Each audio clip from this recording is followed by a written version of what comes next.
किसी आला और बड़े खानदान से निस्बत और नसब, दुनिया इसको सआदत मंदी की अलामत समझती है कि फलान शख्स बड़े ऊंचे खानदान से ताल्लुक रखता है।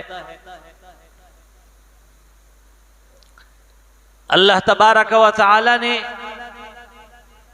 हज़रत उस्मान गनी को ये निस्बत भी अता फरमाई, आपका खानदान 5वीं पुश्त में आपका जो दादा है और रसूलुल्लाह सल्लल्लाहु अलैहि वसल्लम का दादा ये एक हैं।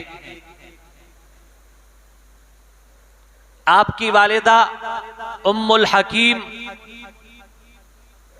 ये रसूलुल्लाह सल्लल्लाहु अलैहि वसल्लम की सख्की फूफी थी। आपके वालिद हजरत अब्दुल्ला उनकी सख्की बहन, बल्कि इत्तेफाक की बात यह है कि